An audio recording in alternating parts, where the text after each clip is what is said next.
Livro Paramahansa Yogananda, a autobiografia de um yogi contemporâneo. Capítulo 32. Rama é ressuscitado.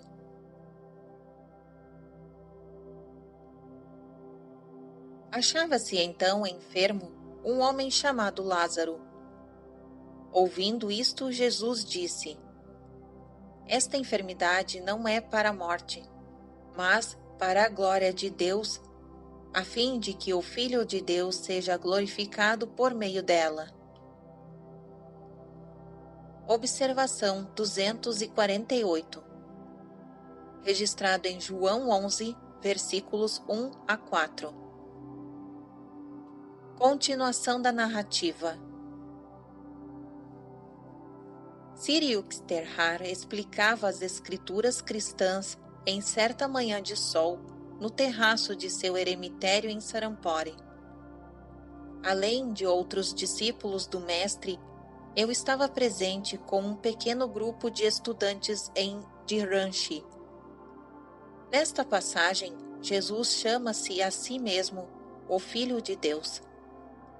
Embora ele estivesse verdadeiramente unido a Deus, esta afirmação sua tem por profundo significado impessoal, explicou meu guru. O Filho de Deus é o Cristo, a consciência divina no homem. Nenhum mortal pode glorificar Deus. A única homenagem que o homem pode prestar a seu Criador é a de buscá-lo. O homem não pode glorificar uma abstração que ele desconhece. A glória, ou balo em torno da cabeça dos santos, é um testemunho simbólico da sua capacidade de render homenagem a Deus. Sri Yukteswar continuou a ler a maravilhosa história da ressurreição de Lázaro. Ao concluir, o mestre guardou longo silêncio, com o livro sagrado aberto sobre os joelhos. Também tive o privilégio de assistir o milagre idêntico. Meu guru falou finalmente com solene unção. Larish Marasaya ressuscitou dentre os mortos um de meus amigos. Os pequenos estudantes ao meu lado sorriram com agudo interesse. Em mim existia bastante meninice também, para apreciar não apenas a filosofia, mas em particular as prodigiosas experiências de Sri Yukteswar com seu guru. Meu amigo Rama e eu éramos inseparáveis. Começou o mestre. Sendo ele tímido e recluso, preferia visitar nosso guru Larish Marasaya entre a meia-noite e a madrugada, quando se achava ausente a multidão de discípulos diurnos. Como eu fosse seu mais íntimo amigo, fazia-me confidências sobre muitas de suas mais profundas experiências espirituais. Eu encontrava inspiração em sua companhia ideal. A face de meu guru suavizou-se com recordações. Rama foi repentinamente submetido a uma prova severa. Continuou Sri Yukteswar. Ele contraiu a cólera asiática. Como nosso mestre nunca pusesse objeções aos serviços dos médicos em momentos de doença grave, 2 especialistas foram chamados. Em meio à frenética afobação para entender ao enfermo, eu rezava fervorosamente a Larish Marasaya, implorando ajuda. Corri à casa de Larish Marasaya e, soluçando, contei-lhe a história. Os doutores estão cuidando de Rama. Logo ele estará bom. Meu guru sorriu jovialmente. Regressei de coração leve para junto do leito de meu amigo, apenas para encontrá-lo moribundo. Ele não pode durar mais de 2 horas, disse-me um dos médicos com um gesto de desespero. Mais uma vez me apressei a ir ver Lakshmarasaya. Os doutores são homens conscienciosos. Estou certo de que Rama ficará bom. Alegremente, o mestre me despediu. Em casa de Rama, descobri que os 2 médicos haviam partido. Um deles me deixara um bilhete. Fizemos tudo o que foi possível, mas não há esperança para este caso. Meu amigo era de fato uma imagem de um agonizante. Eu não admitia que as palavras de Lakshmarasaya pudessem falhar. E contudo, à vista de Rama, de sua vida a escoar rapidamente como maré vazante, continuava sugerindo à minha mente. Agora tudo se acabou. Debatendo-me assim entre ondas alternativas de crença e descrença, continuei a atender meu amigo, fazendo por ele o que melhor podia. Rama ergueu-se para gritar. Yuksterhar! Corra ao mestre e diga-lhe que parti. Peça-lhe que abençoe meu corpo antes da cerimônia fúnebre. Com estas palavras e um suspiro profundo, Rama entregou sua alma. Observação número 249. A vítima de cólera permanece muitas vezes consciente e racional até o momento da morte. Continuação da narrativa. Chorei durante 1 hora ao lado de sua cama. Ele, que sempre fora um amante da quietude, atingira então a imobilidade absoluta da morte. Outro discípulo entrou. Pedi-lhe que ficasse na casa até meu regresso. Semi-ofuscado, entorpecido, caminhei penosamente até meu guru. Como está Rama agora? O rosto de Lakshmarasaya sorria em meio a uma auréola. Senhor, em breve verá como ele se acha. Falei sem pensar, emocionado. Em poucas horas verá seu corpo antes de ser carregado à área de cremação. Minha voz falhou e rompi em soluços abertamente. Yuksterhar, controle-se. Sente-se, acalme-se e medite. Meu guru entrou em samadhi. A tarde e a noite decorreram em silêncios ininterruptos. Esforcei-me inutilmente para reaver a tranquilidade interior. Ao amanhecer, Lakshmarasaya olhou-me consoladoramente. Vejo que você ainda está perturbado. Por que não me explicou ontem que esperava minha ajuda tangível à Rama, sob a forma de algum remédio? O mestre apontou para uma lamparina com formato de xícara, contendo óleo de ricino. Encha uma garrafinha com óleo da lamparina e ponha 7 gotas na boca de Rama. Senhor, protestei. Ele está morto desde ontem à tarde. Que utilidade tem o óleo agora? Não importa, faça o que lhe digo. A atitude alegre de Lakshmarasaya era incompreensível para mim. Eu ainda não encontrara alívio para minha desolação.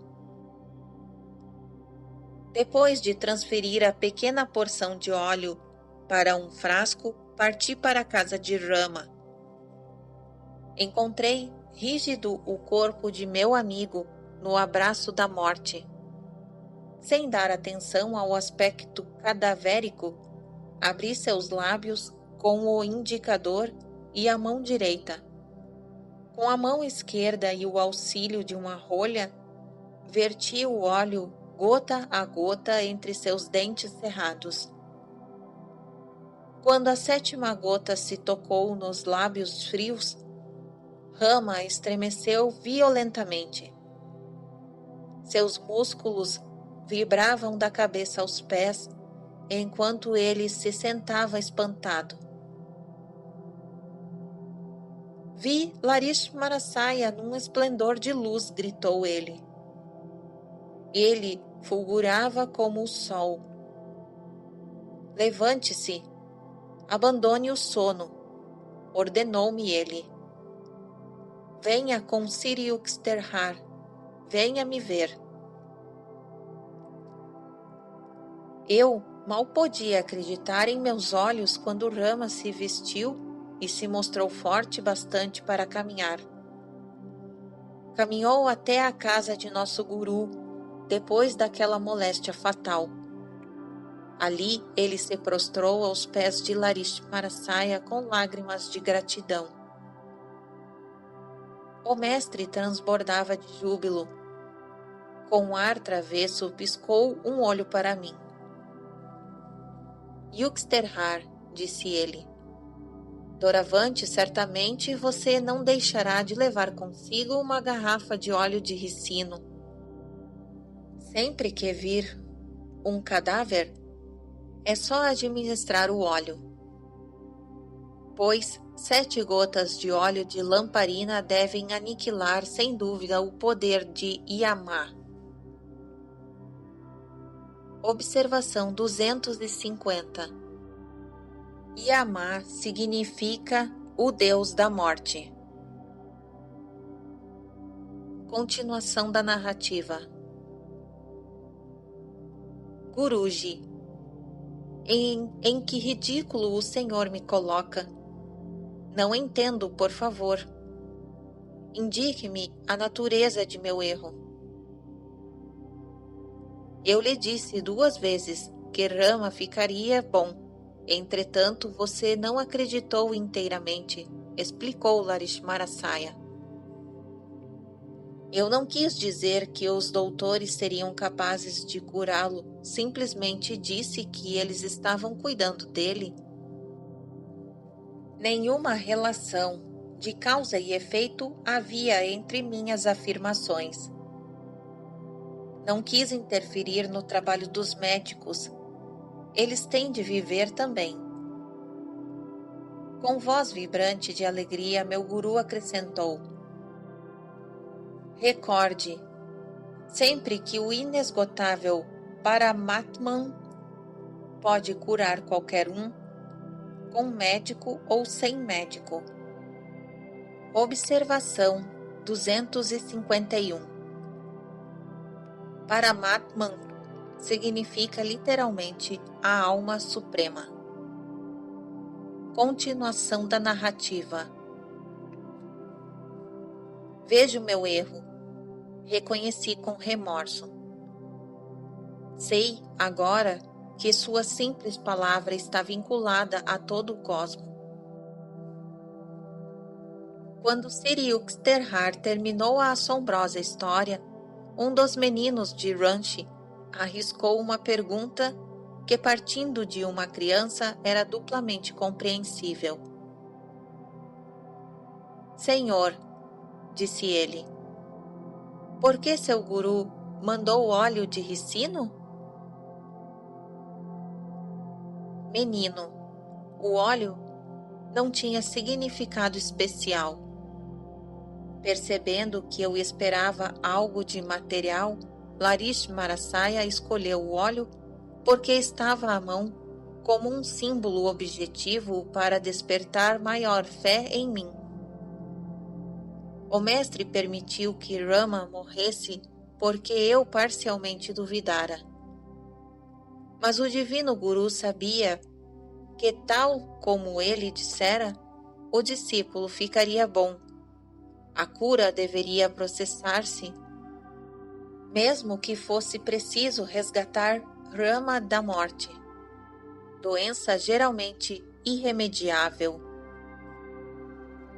Sri Yukteswar despediu o pequeno grupo e convidou-me a sentar sobre um cobertor a seus pés.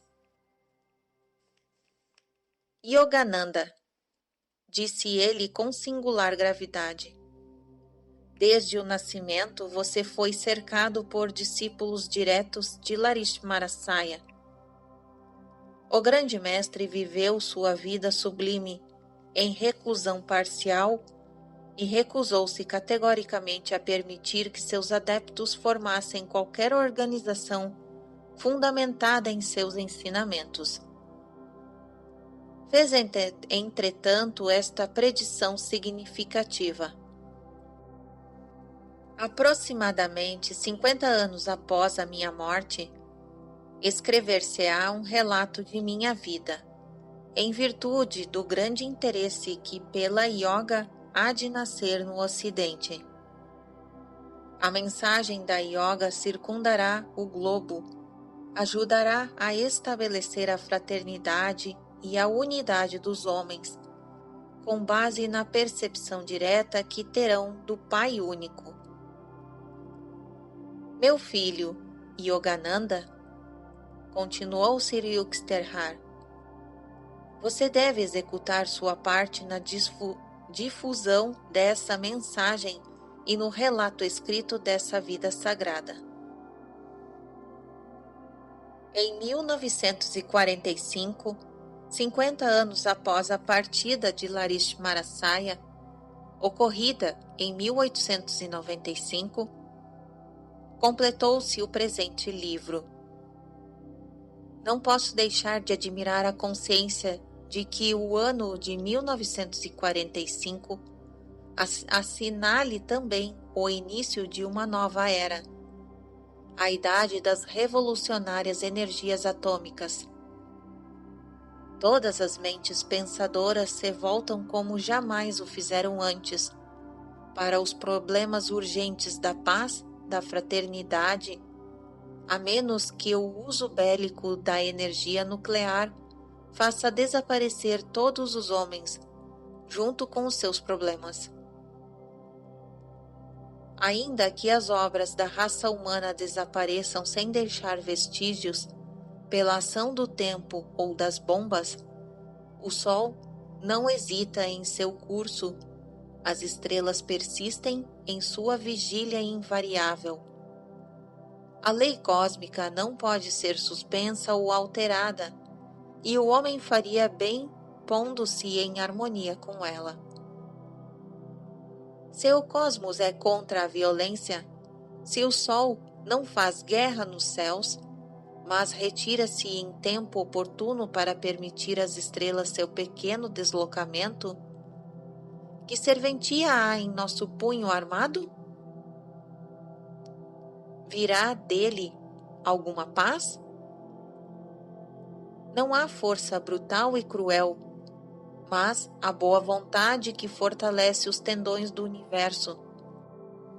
A humanidade, em paz, conhecerá os frutos da vitória sem termo, mais doces ao paladar que quaisquer outros nutridos em solo de sangue. A Liga das Nações efetiva será uma liga natural e anônima dos corações humanos. Observação 252. Diremos hoje a ONU efetiva, a Organização das Nações Unidas que substituiu a Liga. Data de 26 de junho de 1945, ano em que o autor terminou a redação de sua autobiografia. Ele aqui se refere à futura existência de uma fraternidade de povos baseadas conscientemente em filiação divina. Continuação da narrativa.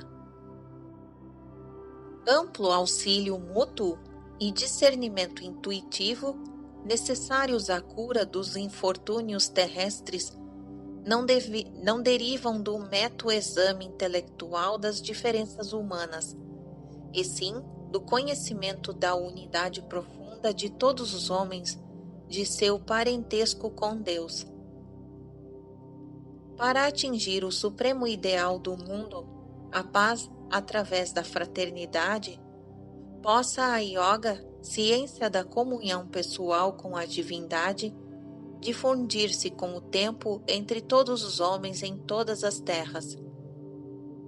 Embora a Índia possua uma civilização mais antiga do que qualquer outra nação, poucos historiadores notaram que o prodígio de sua sobrevivência não é, de modo algum, um acidente, mas uma decorrência lógica do testemunho de devoção às verdades eternas que a Índia tem oferecido, através de seus melhores filhos, no curso das gerações.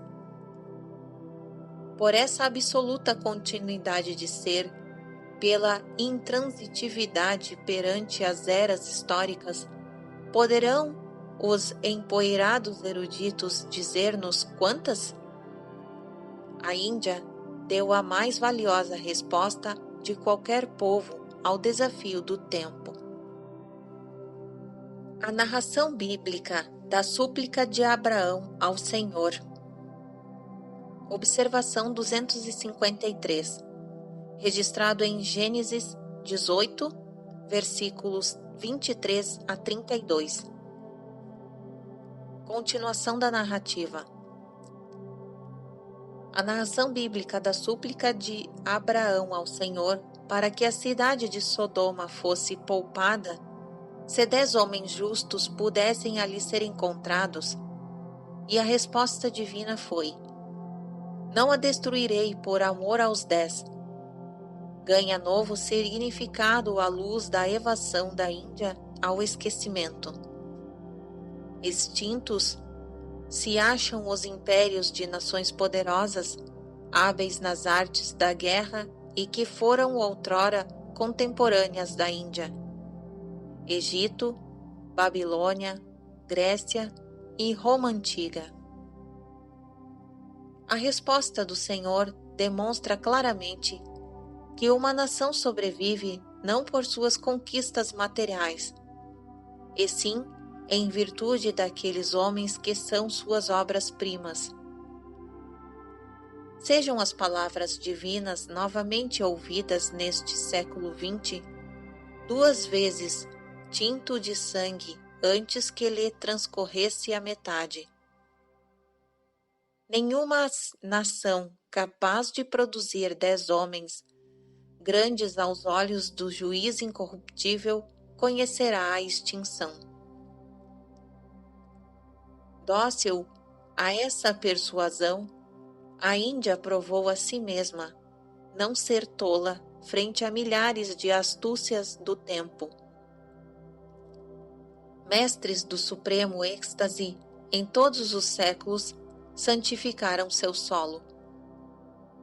Sábios modernos semelhantes a Cristo como Larishmarasaya e Sri Yukteswar levantam-se para proclamar que o conhecimento da yoga, a ciência da unidade com Deus, é vital para a ventura do homem e a longevidade de uma nação.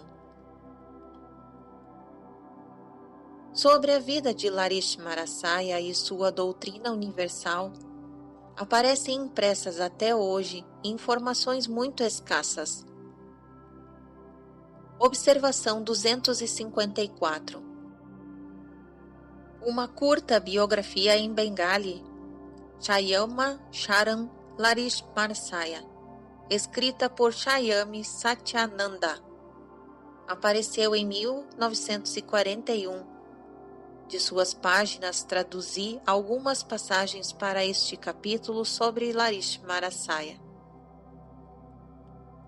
Continuação da narrativa.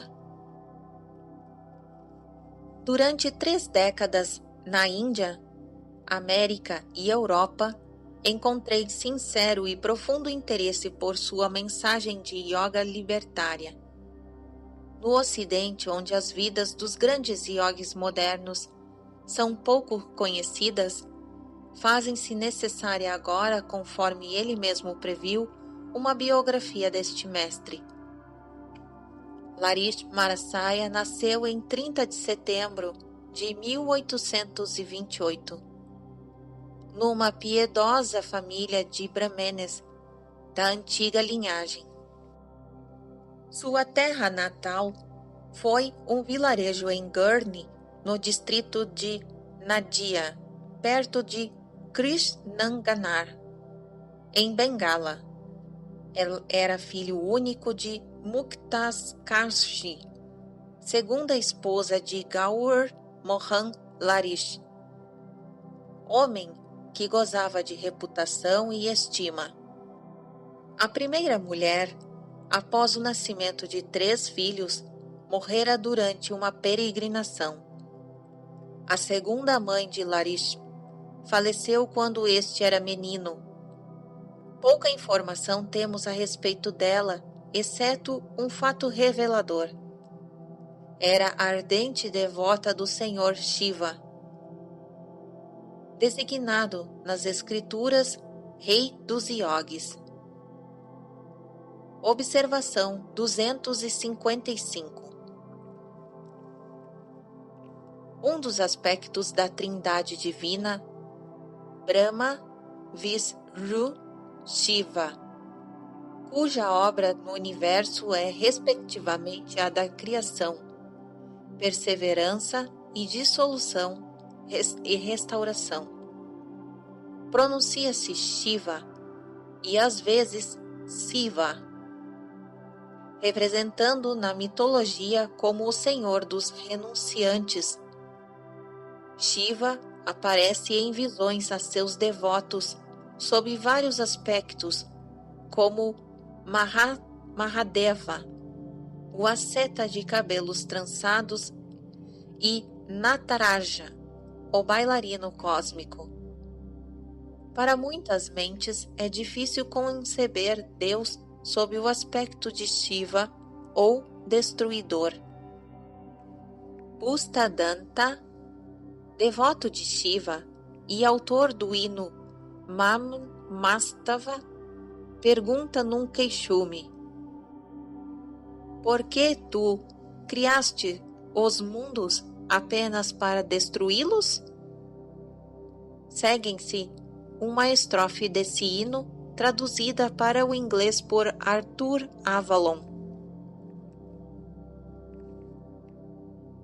Pele vigorosa, marcação rítmica de teus pés. A segurança da terra subitamente perigou. Pelo movimento de teus braços, fortes como barras de ferro, as estrelas no éter viram-se dispersas.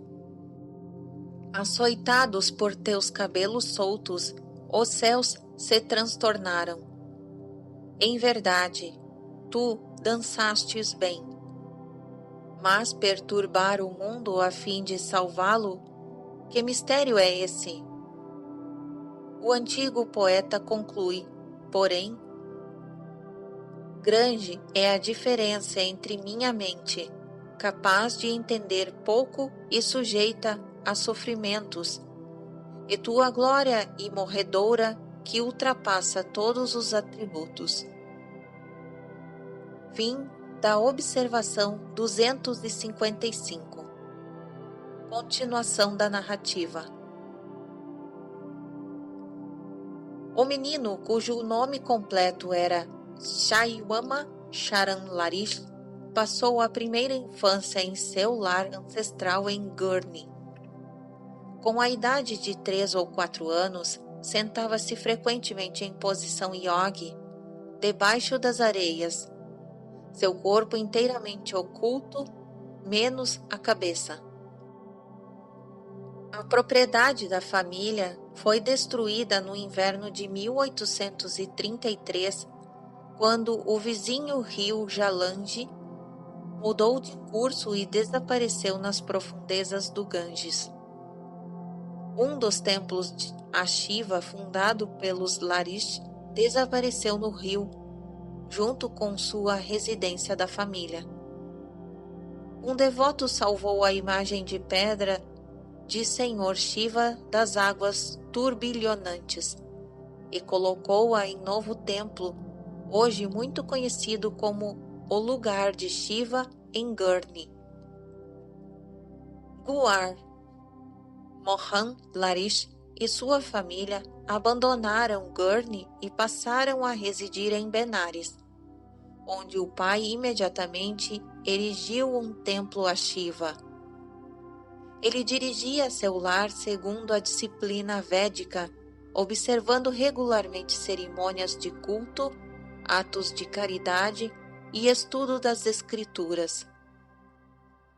Todavia, justo e de ampla compreensão, aproveitava dentre as ideias modernas e benéficas. Em Benares, o menino Larish recebeu lições de Hindi e Urdu com alguns companheiros. Frequentou uma escola dirigida por Joy Narayan Gorsal, recebendo instrução em sânscrito, bengali, francês e inglês. Dedicando-se ao estudo rigoroso dos Vedas, o jovem yogi ouvia com avidez as discussões sobre as escrituras. Entre os eruditos brahmenes, um dos quais, Nagpata, era um estudioso Mabrata.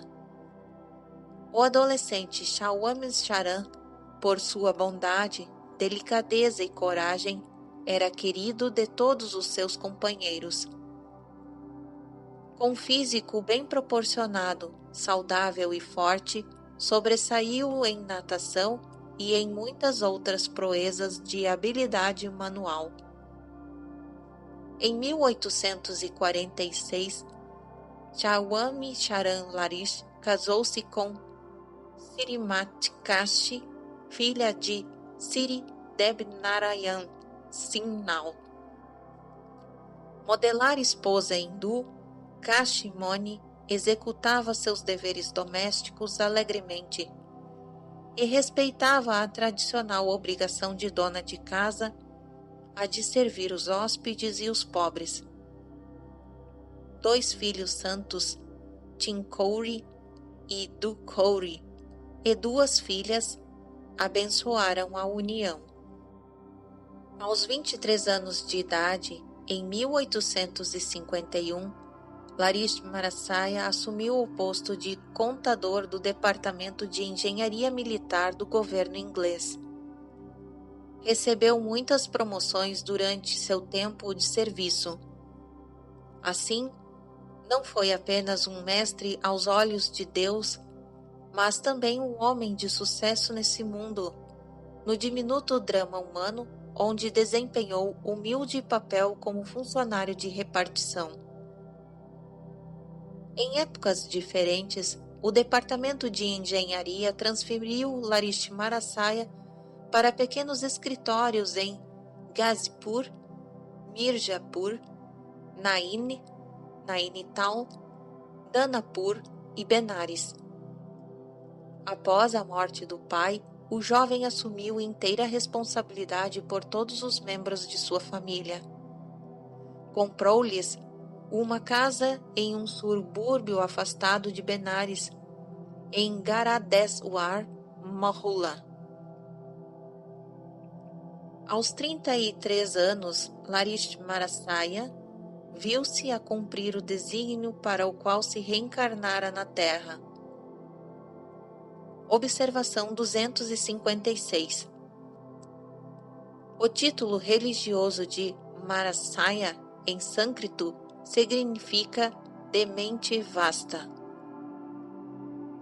Continuação da narrativa. Encontrou seu grande guru, Babaji, perto de Henket, no Himalaia, e foi por ele iniciado em Kriya Yoga. Este acontecimento não foi apenas uma felicidade para Larish Marasaya, mas um momento afortunado para toda a raça humana. Perdida ou há longo tempo desaparecida, a mais elevada arte da yoga foi de novo trazida à luz. Segundo os lendários Puranas, os Ganges, observação 257. As águas de Mãe Ganges, rio sagrado dos hindus, têm sua nascente numa caverna de gelo no Himalaia, entre silêncios e neves eternos. No decurso dos séculos, milhares de santos preferiram permanecer junto ao Ganges e deixaram ao longo de suas margens uma aura de bênçãos. Um aspecto extraordinário e talvez ímpar do rio Ganges é sua natureza impoluível.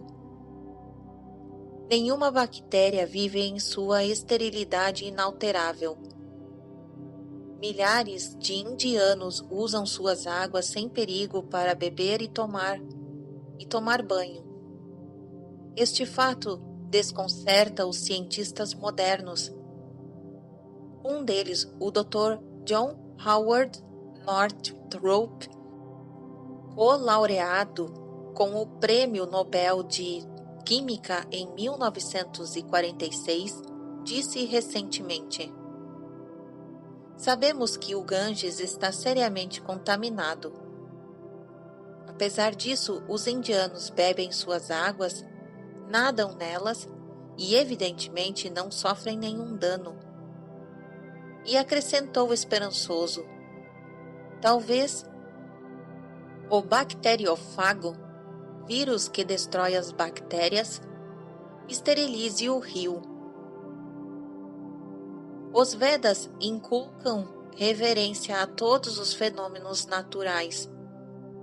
O hindu devoto compreende bem o louvor de São Francisco de Assis: